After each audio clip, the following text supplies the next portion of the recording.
காத்துட்டுனாலும் government துட்டு அப்படிங்கறனாலயா, அரசாங்க வேலையில ஒரு நாள் சேர்ந்துட்டா ரிட்டையர்மெண்ட் வரைக்கும் தொந்தரவே பண்ண மாட்டாங்க சார் அப்படிங்கறனாலயா, மார்க்கெட் வேல்யூ ஏறுங்கறனாலயா, நிறைய வரதட்சணை வருங்கறனாலயா, நாம வரதட்சணை கம்மியா கொடுக்க வேண்டி இருக்குங்கறனாலயா, எதனால இந்த அரசு வேலை?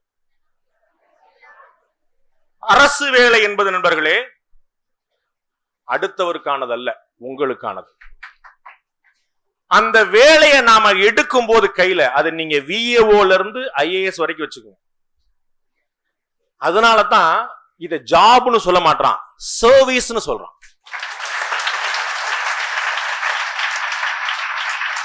உனக்கு Tamil Nadu public service commission, job commission இல்ல, யூபிஎஸ்சி எல்லாமே சர்வீஸ்னு சேர்த்தான். முன்னாடி ஆர்ம்டு போர்சஸ்ல இருக்கிற ராணுவத்துல இருக்கிறவங்க மட்டும்தான் சர்வீஸ்ல இருக்காருமா. முன்னாடி எக்ஸ் சர்வீஸ் மேன் கேள்விப்பட்டிருக்கீங்களா? சர்வீஸ்ல இருக்காருன்னா ராணுவத்துல இருக்க மட்டும்தான். அப்புறம் தான் எல்லாத்தையும் விட மிக முக்கியமானது இதுதான், Indian administrative service, Indian police service. Service இது வேலை இல்ல, வாங்குற சம்பளம் இல்ல. தலைமை தேர்தல் ஆணையர் 90,000 ரூபாய் சம்பளம். தலைமை தேர்தல் ஆணையர் நல்ல சம்பளமா? நல்ல சம்பளமா? திருச்சிக்கு உங்களுக்கு ஓபனிக்கு நல்ல சம்பளம். டெல்லியில தலைமை தேர்தல் ஆணையர் இருக்கிறவருக்கு ஒண்ணுமே இல்ல. நான் பேட்டி எடுத்து போன போது ஒரு தலைமை தேர்தல் ஆணையர் கேட்டேன், எவ்வளவு சம்பளம்? அது வெளியே கேட்காத, உன்னோட கம்மியா தான் வாங்கிட்டு இருக்கேன். ஆனா ஆள் அம்பு, சேனை, வீடு, வாசல், காரு எல்லாமே இருக்கும், பிளைட் எல்லாமே வசதி வாய்ப்பு எல்லாம் இருக்கும். அவ்வளவுதான். சம்பளம் ரொம்ப கம்மி. சம்பளத்துக்காக இல்ல, அவர்கள் அத்தனை பேர் அந்த ஐஏஎஸ் ஐபிஎஸ் ஆஃபீஸர் வேலையை விட்டுட்டு பிரைவேட்டுக்கு போனாங்கன்னா கோடிகள் அள்ளலாம், பார்ட்னர்ஷிப் எல்லாம், ஷேர் வாங்கலாம். அதையெல்லாம் விட்டுட்டு 50,000 சம்பளம் 30,000 சம்பளம் பரவாயில்ல, என்னுடைய நாட்டுக்கு நான் பங்களிக்கிற ஒரு சிறிய முயற்சிக்கான வாய்ப்பு எனக்கு கிடைச்சா நான் நிற்பேன் அப்படின்னு. அரசு வேலை கிடைச்ச உடனே, அரசு வேலை கிடைக்கிறதுக்கான வழி என்ன நான் சொல்ல வரல, அது நண்பர் சொல்வாரு, அது நீங்க வாங்கிருவீங்க எனக்கு நம்பிக்கை இருக்கு, நீங்க அரசு வேலைக்கு போயிருவீங்க நம்பிக்கை எனக்கு இருக்கு. அதனால அரசு வேலைக்கு போன பிறகு என்ன செய்யணுங்கிற மட்டுமே நான் சொல்ல, அரசு வேலைக்கு போறதுக்கு என்ன செய்யுங்கிற நான் சொல்ல வரல, அரசு வேலைக்கு போன பிறகு என்ன செய்யணும் நான் சொல்ல வரல. என் பிள்ளைகளை ஒரு நாளும் தயவு செய்து லஞ்சம் வாங்கிறாதீங்க. உங்க காலை பிடிச்சு நான் கெஞ்சி கேட்கிறேன், தயவு செய்து நான் பர்சனலா பாண்டே உங்களுடைய ஒவ்வொரு காலையும் பிடிச்சுக்கிறேன். லஞ்சம் 10 பைசா வாங்கிறாது, பிச்சை வாங்குறதுக்கு சமம். பிச்சை வாங்குறதுக்கு சமம். ஒரு வேலையை முடிச்சு கொடுக்கறதுக்கு காசு வாங்கின அதை விட அவமானம் வேற எதுவுமே கிடையாது. உன் தொழிலை, உன் நாட்டை, உன் கற்பை விற்கிறாய் என்று பொருள். காசு வாங்குற மாதிரி கேவலம் வேற எதுவுமே கிடையாது. சம்பளம் வாங்கு, சம்பளம் பத்தலையா வேலையை விடு, வேலையை விட்டு வேற வேலைக்கு போ, பிரைவேட்டுக்கு போ, ராஜா மாதிரி வாழ். என்ன குறை? கம்பீரமா போய் நில்லு. இன்னைக்கு காலம் எப்படி ஆயிப்போச்சு தெரியுமா நண்பர்களே? அவர் நல்ல ஆபீசர்னு என்கிட்ட ஒருத்தர் இன்ட்ரோடியூஸ் பண்ணி விட்டாங்க. ரொம்ப சூப்பர் சார், வணக்கம் பண்ண, வாங்கின காசுக்கு கரெக்டா முடிச்சு கொடுத்துருவாரு. நல்ல ஆபீசர் எப்படி ஆயிப்போச்சு பாத்தியா? காசு வாங்க மாட்டாருங்கிற ஆபீசர் கோமாளி, காசு வாங்க மாட்டாருங்கிற ஆபீசர் இல்ல கோமாளி. அவ ஏமாளி சார், ஐயோ பொழைக்கிறதுக்காக மனுஷன் சார் அவர் அப்படின்னு. காசு வாங்கிட்டு செய்யாம போறவன் மோசமானவன், காசு வாங்கிட்டு செஞ்சு கொடுக்குறவன் நாணயஸ்தன், உத்தமன். என்ன அநியாயம் பாரு. அடுத்த தலைமுறைக்கு வர்ற பிள்ளைக, நான் காசு வாங்க மாட்டேன், காசு வாங்குறதுக்கு நான் துணை போக மாட்டேன், தயவு செய்து முடிவு. உங்க மனசுக்குள்ள அந்த முடிவு, நான் 10 பைசா வாங்க மாட்டேன், வாங்கினா நான் செத்து போயிரு நினைச்சுங்க. நடை பிணம் போல நண்பர்களே, நீங்க வாங்க, எனக்கு பிரச்சனை இல்லை. ஆனா உன்னை ஒருத்தனும் மதிக்க மாட்டான். கொஞ்சம் யோசிச்சு பாரு. ஒரு இடத்துல ஒரு அதிகாரி, நான் திரும்ப சொல்ல, நீ அதிகாரியா உட்கார்ந்துருக்கன்னு நினைச்சு நான் பேசிட்டு இருக்கேன். நீ அதிகாரி ஆக போறியான்னு பேச, அதிகாரியா உட்கார்ந்துருக்க. நீ பிரைவேட்டுக்கு போ, கவர்மெண்ட்டுக்கு போ, ஐஏஎஸ் ஆக, ஐபிஎஸ் ஆக, குரூப் 1 விஏஓக்கு போ, குரூப் 4 போ, விஏஓ போ. அட்லீஸ்ட் பாரு, நீ எங்கேயா உட்கார்ந்தா ஒரு கையெழுத்து போடுற இடத்துல நீ நிப்ப. நீ கையெழுத்து போட்டா அந்த காகிதம் அடுத்த இடத்துல வரும். நீ நகர்த்துவது காகிதம் அல்ல, ஒரு மனிதனுடைய வாழ்க்கை. நீ கையெழுத்து போட்டாதான் அவன் என்ன ஜாதின்னு உறுதியாகும். நீ கையெழுத்து போட்டாதான் அவங்க அப்பா யாருன்னு உறுதியாகும். நண்பர்களே, பர்த் சர்டிபிகேட்ல டெத் சர்டிபிகேட்ல கையெழுத்து போடுறதுக்கு வந்து அப்பா யாரு அம்மா யாரு நீ கையெழுத்து போடணும். ராஜா, உன் கையெழுத்துக்கு எவ்வளவு வேல்யூ பாரு. எங்க அப்பா யாருன்னு எங்க அம்மா சொல்லணும், நீ சொல்லுவ, நீ கையெழுத்து போடுவ. இவன் என்ன ஜாதி, இவனுடைய வருமானம் இவ்வளவு, இவனுடைய தாய் இவள், இவனுடைய தகப்பன் இவன், நீ கையெழுத்து போடணும். உன் கையெழுத்துக்கு எவ்வளவு வேல்யூ இந்த அரசாங்கம் கொடுத்துருக்கு பாரு. அரசு அதிகாரி, அரசு அலுவலர் கொடுத்து உன்னை உட்கார வச்சு, அங்க போய் காசு கேட்டேன்னு வச்சுக்குவேன், மதிக்க மாட்டான். மதிக்க கௌரவம் முக்கியம் இல்லையா? இப்ப விஜயாலயன் வந்து நடந்து போறாரு, இப்படி இப்படி போறாருல, இப்படி போறாருல, அந்த கம்பீரம் தானே. அந்த கம்பீரம் நமக்கு வேண்டாமா? கொஞ்சம் மேல செலவாகும், நல்லவா இருக்கும், நல்லவா இருக்கும். ஜெயிலுக்கு போனா என்ன ஆகும்? ஜெயிலுக்கு போறதுக்கா வாழ்றோம். அந்த பெண் முக்காடு போட்டு ஜெயிலுக்கு போறா. நாங்கெல்லாம் பிளாஷ் நியூஸ் போட்டு வச்சுருவோம். நான் வந்து இருந்த 2 நிறுவனங்களுமே காசு வாங்கின அதிகாரிகளை பயங்கரமா ஹைலைட் பண்ணி போட்டுருவோம். அவன் மூஞ்ச போட்டு விட்டு காசு வாங்கினாரு, விஏஓ கைது, அவர் கைது, இவர் கைதுன்னு பாரி மாதிரி போட்டு தாளிச்சு விட்டு. நம்மளால பெரிய ஆளுகள் தான் போட முடியாது, சரி அவங்களே போடுவோமே அப்படின்ட்டு. அந்த குடும்பம் என்ன பாடுபடும் யோசி. என்னுடைய மனைவி, என்னுடைய கணவன், என்னுடைய தகப்பன், ஒரு 10ஆம் கிளாஸ் படிக்கிற பையனுடைய அப்பா காசு வாங்கிட்டு ஜெயிலுக்கு போனார்னா அந்த பிள்ளையோட பள்ளிக்கூடத்துல அந்த பிள்ளைய பத்தி என்ன பேசுவாங்க நியூஸ். காசு வாங்கணுமா நியூஸ். உன் பிள்ளைகளுக்கு, உன் குடும்பத்துக்கு நீ கௌரவத்தை சேர்க்க போறியா, காசை சேர்க்க போறியா, காசு வச்சுக்கிட்டே இரு. போகும்போது 10 பைசா எடுத்துட்டு போக முடியாது. தாஜ்மஹாலை கட்டிட்டு அவனா பார்த்தான், அடுத்து வந்தா பார்த்தான். என்ன செய்ய போறோம் காசை வச்சுக்கிட்டு? அது இல்ல. கௌரவமான கம்பீரமான வருமானம் நம்முடைய பெருமிதம். ஒரு நாளும் காசு வாங்கிடக்கூடாது. அதுதான் அரசு ஊழியர்களுடைய அடிப்படை தகுதியா இருக்கும். என்னளவுல நான் வந்து என்னுடைய பிள்ளை ஒருத்தன் இங்க பக்கத்து மாவட்டத்துல நம்முடைய அருமை தம்பி விஏஓவா சேர்ந்திருக்கிறான். நான் இதை நிறைய சொல்லுவேன் என்னுடைய பிள்ளைகள்கிட்ட போறான், காசு வாங்கக்கூடாது நான் வந்து எப்பயுமே சொல்லிட்டே இருப்பேன். அவன் கதறான், ஏன்னா வாங்காத ஆனா கையெழுத்து போடுன்னு சொல்லி சொல்றாங்க, நீ காசு வாங்க மாட்டான்னு ஓரமா போ அப்படின்ட்டாங்க. மேலதிகாரி ஒத்துழைக்க மாட்டாரு. அரசு ஊழியர்கள் வந்து தன்னுடைய அம்மாவுக்கு ஓல்ட் ஏஜ் பென்ஷன் ஓய்வூதியம் கேட்கிறான், முதியோருக்கான ஓய்வூதியம் கேட்கிறான். அரசு யாருக்கு ஓய்வூதியம் கொடுக்கணும் பெரிய வரையறை இருக்கு. அப்பா அம்மாவால கைவிடப்பட்டவர்கள், வளர்க்கறதுக்கு ஆள் இல்லாதவங்க, தானே சொந்த கால நிக்க வேண்டியவங்க, அவங்களுக்கு வந்து அரசு வந்து முதியோர் ஓய்வூதிய தொகை OAP சொல்லுவாங்க, ஓல்ட் ஏஜ் பென்ஷன் கொடுக்குறாங்க. இவன் அரசு ஊழியர் இவங்க அம்மாக்கு வந்து கேட்கிறான், அதை கையெழுத்து போட சொல்லி நம்மால மிரட்டுறான். என் பையன் எனக்கு போன் பண்ணி என்ன செய்ய மிரட்டுறான், என்னை அடிச்சிருன்றான், என்னை கொன்றுன்றான், என்ன செய்யறேன்றான். நான் யோசிச்சுட்டு பதில் சொல்லடா தம்பி, என்ன 2 நாளா போன் எடுக்கல, எனக்கு பதில் தெரியல.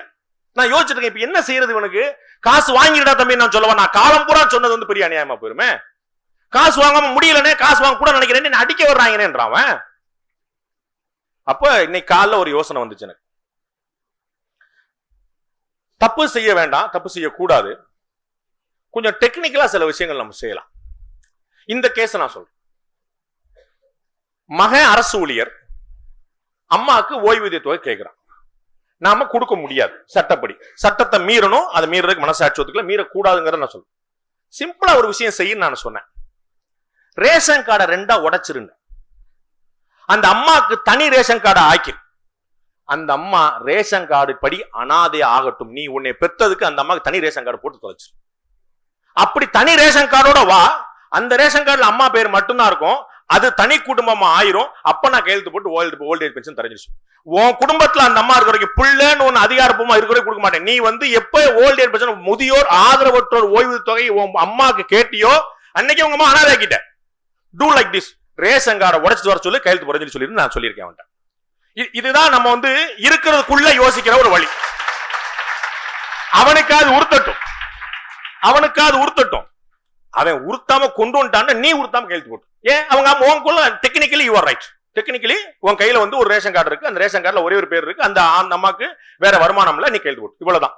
சோ எப்படியாவது யோசிச்சு உன் நேர்மையை கைவிடாமல் இருந்தால் உனக்கான கௌரவம் கூடிக்கொண்டே போகும். பொன்மாணிக்கவேல்னு ஒரு அதிகாரி, தோணுதுல்ல, 23ஆம் புலிகேசி மாதிரி மீசி வச்சிருப்பாருங்க. என்ன ஆச்சரியமான மனிதர், பெரிய ஆன்மீகவாதி.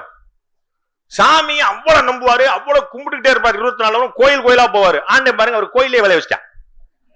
பூரா கடத்துல சிலையை பூரா கொண்டு வரணும். 80 வருஷம் முன்னாடி கடத்துனதுன்றாங்க. 80 வருஷமா என்ன பண்ணிட்டு இருந்தாங்க தெரியல. பெரிய ஆச்சரியம் பாருங்க. அறநிலைத்துறை வந்து இந்த கோயில்களுக்கு பூரா பாதுகாப்பு, அட்மினிஸ்ட்ரேட்டிவ் தான் பாதுகாப்பு. அது அறநிலைத்துறையில நடக்கக்கூடிய அநியாயங்கள் தனி. அவங்க வந்து நிர்வாகத்தை பார்க்கிறேன்னு கிளம்புறாங்க. கோயில்ல சிலை காணாம போனதை பார்க்கல. வந்தனே சொல்றான், நான் ஜாயின் பண்றதுக்கு முன்னாடியே போயிருச்சான்றான். அக்கௌண்ட்ல அந்த சிலை இருக்குது, சிலை காணாம போச்சுன்னு ஒரு FIR கூட கொடுக்காம அறநிலைத்துறை அதிகாரிகள் இருக்கிறாங்க. அறநிலைத்துறை அதிகாரிகள் சரி ஓகே, காசு அடிக்கிறதுக்காக உட்கார்ந்துருக்காங்க, ஓகே.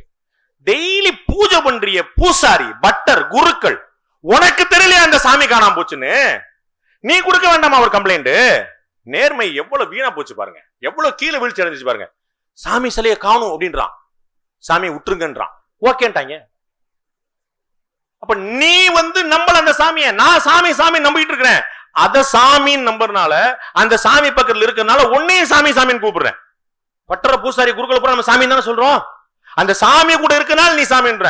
நான் கேட்கிறேன், இந்த அருமை பூசாரிகளுக்கு, பட்டர்களுக்கு, குருக்களுக்கு, நீ அனுதினமும் கொண்டாடி கொண்டிருக்க, கும்பிட்டு கொண்டிருக்கக்கூடிய, தொழுது கொண்டிருக்கக்கூடிய, தொட்டு கொண்டிருக்கக்கூடிய அந்த சாமி காணாம உனக்கு தெரியலையா? முதல்ல உனக்குள்ள தெரிஞ்சிருக்கணும். அது காணாம போச்சு, நீ வெளியே சொல்லிருக்க வேண்டாமா? ஒரு சமரசத்துக்கு நீங்கள் தயாராகும் போது, compromise is the first step of failure நண்பர்களே. ஒரு சமரசத்துக்கு நீங்கள் தயாராகும் போது நீங்கள் தோல்வியை தழுவீர்கள் என்று அர்த்தம். அதுல 2 பேர் உள்ள போனா தெரிஞ்சிடும். அறநிலையத்துறை கரெக்டா வந்துட்டாங்க அந்த இடத்துக்கு. பங்காளிய காட்டு, என்னைய மட்டும் பிடிக்கிறியா அவனையும் பிடின்னு வந்துட்டாங்க. ஐ வெல்கம் இட், நான் வரவேற்கிறேன். அப்படித்தான் போகணும். கூட்டுக்காரன் யாரா இருந்தானே, அது ஐயரா இருந்தானே, அறநிலையத்துறை இருந்தானே. சாமியை காணாம போய் சிலையை காணாம போச்சுன்னு நான் போய் பார்க்கணுமா? அதுக்கு ஒரு பொன்மாணிக்கல் வரணுமா? உனக்கு டெய்லி கும்பிட்டு தெரியலையா? சாவி வச்சிருக்க அது தெரியலையா? எவ்வளவு பெரிய அநியாயம். அப்ப பொன்மாணிக்கல் வர்றாரு, விரட்டி விரட்டி துரத்தி துரத்தி துரத்தி தூக்குறாரு. குஜராத்ல இருந்து வருது, ஆஸ்திரேலியால இருந்து வந்து, லண்டன்ல இருந்து வருது, எங்கெங்கிருந்தோ வருது. ராஜராஜ சோழன் கடல் கடந்து அரசியல் நடத்தி அரசு நடத்த ராஜராஜ சோழனை போய் எங்க அண்ணன் கூட்டு வர்றாரு. என்ன அநியாயம் பாருங்க. ராஜராஜ சோழனுக்கு அந்த கொடுமையை பாருங்க. அவர் வீட்டம்மாவோட சேர்ந்து காணும், லோகமாவதையும் சேர்த்து தூக்கி போயிட்டாங்க. அத போய் கடைசியில மீட்டு வர வேண்டிய நிலைமை. அவர் நேர்மையான அதிகாரி இல்லைன்னு அரசியல்வாதிகள் சொல்றாங்க. சரின்ற சரின்ற யாரு யாருக்கு யாரு உறுத்துதோ அவங்க அப்படிதான் சொல்லுவாங்க. எனக்கு ஒரு விஷயத்துல உடன்பாடு இல்லை. திரு பொன்மாணிக்கவேலுக்கு எக்ஸ்டென்ஷன் கொடுத்ததை நான் ஏற்கல. அது எனக்கு ஏற்புடையதல்ல. பொன்மாணிக்கவேல் அவர்கள் நேர்மையான, மிகச்சிறந்த, ஆகச்சிறந்த, தரமான அதிகாரிகள், எந்த மாற்று கருத்தும் இல்ல. மாற்று கருத்து இல்ல, யாருமே செகண்ட் தாட்டே சொல்ல முடியாது. ஆனா அவர் ரிட்டையர்ட் ஆயிட்டு அவர் ரிட்டையர் ஆக விடணும். அப்ப என்ன ஆகுது? அவர் சிறந்த அதிகாரி என்பது போய் அவர் மட்டுமே சிறந்த அதிகாரி போய் நின்று, அது இருக்கிற அதிகாரிக்கு அவமானமா போயிரு. நான் சொல்ல போறீங்களா? அப்ப அடுத்த அதிகாரி வாய்ப்பு. நீ எப்படி நாளைக்கு போய் சில இடத்துல திருப்பி போவ? உனக்கு முன்னாடி இருக்கிறது அங்கேயே உட்கார்ந்துருந்தா, பெஞ்ச நகர்த்தாம இருந்தா நீ எப்படி அடுத்ததுக்கு போவ? அப்ப அடுத்ததுக்கான வாய்ப்பு இல்லை. இதுதான் இயற்கை நீதி. பொன்மாணிக்கவேல் அவர்கள் ரொம்ப அருமையா செஞ்சாரு, பிரமாதம் பண்ணாரு. அதுக்கப்புறம் அது தொய்வு அடையலான மறுக்கல. நாட்டிலே சிறந்த அதிகாரி பொன்மாணிக்கவேல் தான், நாட்டிலே சிறந்த அதிகாரி சகாயம் தான். அவங்கள்ட்ட அதிகாரியே கிடையாதுன்னு சொல்லி சொன்னா இருக்கிற அதிகாரி பூரா அவங்க. இந்த பொன்மாணிக்கவேலுக்கு இந்த வாய்ப்பு கொடுத்த பிறகுதான் அவர் பொன்மாணிக்கவேல் ஆனாரு. அவர் நமக்கு தெரிய வந்துச்சு. அதுக்கு முன்னாடி நமக்கு தெரியாதுல்ல. அவர் உளவுத்துறையில இருந்தவர், தமிழ்நாட்டில் பல இடங்கள்ல எஸ்பியா இருந்தாரு, டிஜி இருந்தாரு, ரேஞ்ச் ஐஜியா இருந்தாரு, நிறைய பண்ணிருக்காரு. அப்ப நமக்கு தெரியல. சிலை கடத்தல தடுப்பு போகும்போது நமக்கு புயல் போல வேலை பார்க்கற கவனிக்கிறோம். அப்ப அந்த வாய்ப்பு இன்னொருத்தர் கூட, இன்னொரு மாணிக்கம் வரலாம், இன்னொரு வேல் வரலாம், இன்னும் பொண்ணு வரலாம்ல. அதுதான் நான் நினைக்கிறது. உயர் நீதிமன்றம் ஒரு பெரிய அதிகாரி அங்கீகரிச்சிருக்கு, மாற்று கருத்தே இல்ல. Fine, retired ஆயிட்டார்ல. ரிட்டையர்ட் ஆன அதிகாரி பூரா உட்கார வச்சிருந்தா நாமெல்லாம் என்னைக்குப்பா வேலைக்கு போறது? இன்னும் மேல இருக்கிற பூரா கிளீன் பண்ணல. அண்ணன் என்னைக்கு காலியாரோ நம்ம என்னைக்கு போறது? அது அந்த இடத்த காலி பண்ணி ஆகணும். ஓய்வுனா ஓய்வு கொடுத்துடணும். அதுல ஓய்வு பெற விருப்பம் இல்லையா? அரசியல்வாதியா போ. கடைசி வரைக்கும் நீ முதலமைச்சராக உட்காந்துருக்கலாம், அதுல ஒன்றும் பிரச்சனை இல்லை, யாரும் கேட்க போறதில்ல. நீ மட்டும் அமைச்சராக உட்காந்துருக்கோம். அரசியல்வாதி யாரு? நீ கவுன்சிலர்ல இருந்து பிரைம் மினிஸ்டர் வரைக்கும் உனக்கு எப்ப மக்கள் வாக்களிச்சா போயிட்டு. அதிகாரின கணக்குல கரெக்டா இருக்கணும். அப்ப ஓய்வு பெறும்போது ஓய்வு பெற்றணும். அதுதான் ரொம்ப முக்கியம். அந்த ஒரு பாயிண்ட்ல தான் அங்க மாறுறேன். ஆனா அவர் பண்ணிருக்கக்கூடிய பணி திரு பொன்மாணிக்கவேல் மாதிரி ஹோம் ஒர்க் பண்ணவே முடியாது. நீதிமன்றம் ஏன் அவர் கண்ணை மூடிட்டு நம்புது அப்படின்னா, அவர் அவ்வளவு டேட்டா எடுத்து வச்சிருக்கிறார். அமெரிக்கா கடிதம் எழுதுறாரு, லண்டனுக்கு கடிதம் எழுதுறாரு, ஆஸ்திரேலியா கடிதம் எழுதுறாரு, கனடா கடிதம் எழுதுறாரு, சிங்கப்பூர், மலேசியா, பல நாடுகளுக்கு எழுதுறாரு. பூரா அவன் வெறும் பேப்பர்லயே கொண்டு கொடுத்துட்டான். வெறும் பேப்பர் ஒர்க், ஒன்னும் பெரிய துப்பாக்கி தூக்கிட்டுலாம் போல. அவ்வளவு ஆச்சரியமான ஹோம் ஒர்க். ஓன்ட்ட சிலையே கிடையாது, ஏன்ட்ட சிலை இருந்த சிலையை காணும். டேலியாது. இவ்வளவு உயரம், இவ்வளவு அகலம், இத்தனை வருஷம் இங்க வந்துச்சு, ஓண்டப்பதான் வந்துச்சு. ஓண்ட எப்படி வரும்? இது எங்க ஊர் சிலை, தெளிவா எடுத்து வைக்கிற, வேற வழியே இல்ல. சர்வதேச கோர்ட்டுக்கு போயிடும், ஒழுங்கா கொடுத்தோம்னா கொண்டு கொடுத்துடலாம். ஆச்சரியமான ஹோம்ஒர்க், ஆச்சரியமான ஹோம்ஒர்க். ஒரு அதிகாரி எப்படி பேப்பர் ஒர்க் பண்ணணும்? அவர் நியாயவானா? பொன்மாணிக்கவேல் பெரிய நியாயவானான்னு கேட்கிற யாருமே என்ன குற்றச்சாட்டுன்னு சொல்ல முடியல. சொல்லணும்ல, நீ ஒழுக்கமா அப்படின்னு கேட்டா என்ன ஒழுக்கம் கேட்டது காட்டினான்னு சொல்லணும்ல. அதை யாராலையும் சொல்ல முடியல. அப்படி ஒரு அப்பழுக்கற்ற அதிகாரியா நிக்கிறாருங்க. எவ்வளவு பெரிய கம்பீரம் பாருங்க. இன்னைக்கு வரைக்கும் ஆயிரக்கணக்கான கோடீஸ்வரர்களை கொண்டது இந்த தேசம். ஆயிரக்கணக்கான கோடீஸ்வரர்களை காலங்காலமா பார்த்துட்டு. ஆனா நம்ம சில பேரை சொன்னாதான் நம்ம மனசுக்குள்ள ஒரு பெரிய மகிழ்ச்சி வருது. ஒரு காந்தி, ஒரு காமராஜ், ஒரு கக்கன், ஒரு கலாம், அவங்க வந்து எவ்வளவு பெரிய பதவியில இருந்த போது கூட எவ்வளவு எளிமையா இருந்து எந்த குற்றச்சாட்டுக்கும் ஆளாகாம இருந்தாங்க. இந்த நாட்டை கட்டமைக்கக்கூடிய வாய்ப்பு கிடைச்சா கூட வீட்டுக்கு 10 நிமிஷம் எடுத்துட்டு போவாங்க. அப்துல் கலாம் அவர்கள் ராஷ்டிரபதி பவன்ல இருக்கிறாரு. ஆயிரக்கணக்கான ஏக்கர் கொண்ட இல்லம். ஒத்த ஆளு தனியா உட்கார்ந்து இருக்கிறாரு. வாங்க நல்லா இருக்கீங்களா அப்படின்னு அவ்வளவு எளிமையா அவ்வளவு ஒத்த ஆளு. அவருடைய அண்ணன் இங்க இருக்கிறார் ராமேஸ்வரத்துல. அவர் அண்ணனை ஒரு நாள் கூட்டு போய் டூர் காட்டிட்டு இதுதான் பாத்தியா ராஷ்டிரபதி பவன் அப்படியே கிளம்பிட்டாரு. நம்ம எல்லாம் ராஷ்டிரபதி ஆனா என்ன செய்வோம்? நம்ம சித்தப்பே கிளம்பி வந்துரு, என்ன அங்கேயே உட்காந்துட்டு இருக்க, கமான் கமான் அப்படின்னு பூரா தூக்கி போயிட மாட்டோமா? அவர் தன்னுடைய குடும்பத்துல ஒருத்தரை கூட சேர்க்கல, ஒரு ஆளை கூட. இன்னைக்கு இருக்கக்கூடிய பிரதமர் மோடியும் அதே செய்து கொண்டிருக்கிறார். அவருடைய பிரதமர் இல்லத்துல அவரை தவிர வேற யாருமே இல்லை. அவருடைய குடும்பம் குஜராத்ல இருக்குது. அவருடைய அண்ணன், அவருடைய தம்பி, அவருடைய தாய் எல்லாருமே குஜராத்ல இருக்கிறாங்க. அவரும் அதே போல எல்லாரையும் கூட்டு வந்தார். இதுதான் பிரைம் மினிஸ்டர் கொடுத்திருக்க வீடு. பாத்தியா, சுத்தி பாத்தியா, நல்லா இருக்கா, அப்படியே கிளம்பி போயிருது. அதனாலதான் இவர்களால எல்லாரையும் எதிர்கொள்ள முடியுது. எவ்வளவு பெரிய பிரச்சனை வந்தாலும் எப்படி எதிர்கொள்ள முடியும்னு நீ என்கிட்ட சொல்றதுக்கு, விரல் நீட்டி சொல்றதுக்கு ஒரு குற்றச்சாட்டு வேணும்ல.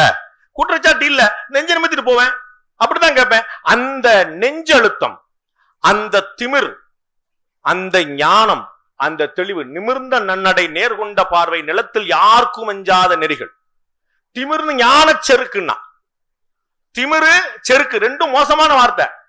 அதுக்கு நடுவில் ஞானம்னு ஒரு வார்த்தையை போட்டான். ஞானம் இருந்தா திமிரும் செருக்கும் பேசாம இருக்கும், ஒன்னும் பிரச்சனை இல்லை. அந்த ஞான செருக்கு வைரமுத்துக்கு பாருங்க, வைரமுத்து பாருங்க அப்படின்னு பாரு, என்ன சொல்லுங்க பாண்டே நல்லா இருக்கீங்களா அப்படி பாரு, நல்லா இருக்கேனே.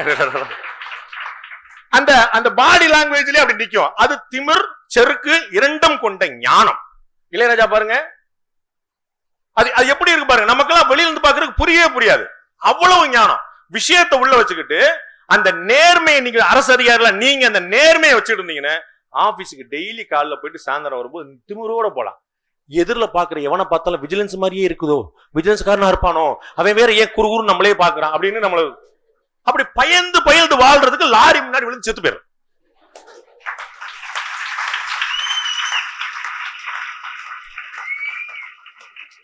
இந்தியன் படத்துல ஒரு வசனம் வரும்ல, கையங்குளமா கைதாயிட்டேன், அப்படியா கைது பண்ணிட்டீங்களா, எவ்வளவு வேணுமோ வாங்கிட்டு நீ விட்டுருங்க, டே கைது பண்ண வந்தோட்டே காசு கொடுக்குறியாடா அந்த மாதிரி.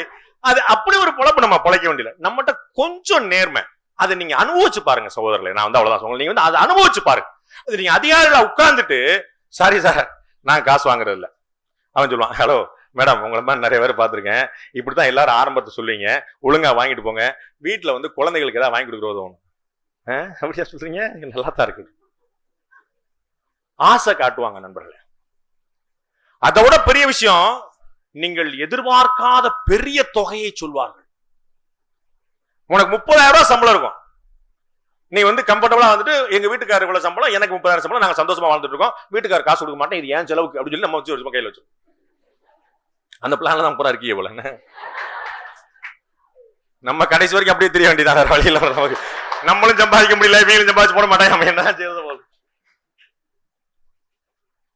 1 லட்சம் ரூபாய் தர்றேன் மேடம், இந்த வேலையை கையெழுத்து போடுங்க சார், இந்த வேலையை முடிச்சுடுவோம், 1 லட்சம் ரூபாய் காதும் காதும் வச்ச மாதிரி. உங்களுக்கு தெரியாது, லிக்விட் கேஷ், பேங்க்ல மாத்தினா தானே லிக்விட் கேஷ். நமக்கு ஒரு கையெழுத்துக்கு 1 லட்சமா, நம்ம படிச்ச படிப்புலாம் வந்துருச்சு, என்ஆர்எஸ் அகாடமியில கொடுத்த காசு எல்லாம் திரும்ப வந்துருச்சு அப்படின்னு பெரிய தொகையை சொன்ன உடனே ஒரு பெரிய உற்சாகம் வரும், ஒரு சபலம் வரும், ஒரு சபலம் வரும். அந்த இடத்தை கடந்து போன அந்த இடத்தை கடந்து போன உன்னை ஜெயிக்க ஆளே கிடையாது. இந்த பசங்களுக்கு புரியும். சிகரெட் குடிக்கிறதுக்கு ஒரு இன்ஸ்டிங்க்ட் ஒண்ணு இருக்கும், தம் அடிக்கிறதுக்கு கொஞ்சம் கை பரபர பரபரங்கும். அது எப்பயாவது ஒரு தம்மடிக்கு வாத்தியா பாடினது டக்குன்னு ஒரு பிரேக் விட்டா படம் கீழே போய் ஒரு தம்ம போட்டு வந்துடலாம் துடிப்பான். அந்த ஒரு 2 நிமிஷம் அது வந்து பயங்கர அரிச்சா இருக்கும். சிகரெட் குடிக்காம இருக்க முடியாதுன்னு போகும். தண்ணி அடிக்கிறதுக்கு அந்த பழக்கம் ஒரு 6 மணியான கை நடுங்க ஆரம்பிச்சிடும். அது வேற வாய், இது நார வாய் எடுமா, அந்த மாதிரி. அது 2 நிமிஷம் கடந்து போயிட்டேன்னா தப்பிச்சிடலாம். Trust me. நம்மங்க அந்த இன்சிட், அந்த உறுத்தல் வந்து 2 நிமிஷம் தான் இருக்கும். தண்ணி அடிச்சே ஆகணும், தம் அடிச்சே ஆகணுங்கிறது 2 நிமிஷம் இருக்கும். தலையை சிலிப்பிடுச்சா இந்த கழுதையை போயிட்டு அப்படின்னு 2 நிமிஷம் கழிச்சு உட்கார்ந்துருங்க. அது சரக்கோ சிகரெட்டோ பிள்ளைகளோ எல்லா இருப்புல இருந்து வெளியே வந்துடலாம். 2 நிமிஷம் தலையை சிலிப்புங்க. அந்த 1 லட்சம் ரூபாய் உனக்கு கொடுக்கிறேன்னு சொல்லி போகும்போது செம்ம அமௌண்டா இருக்கே, நம்ம அம்மாக்கு சொல்லாம அமைக்கிடலாம்.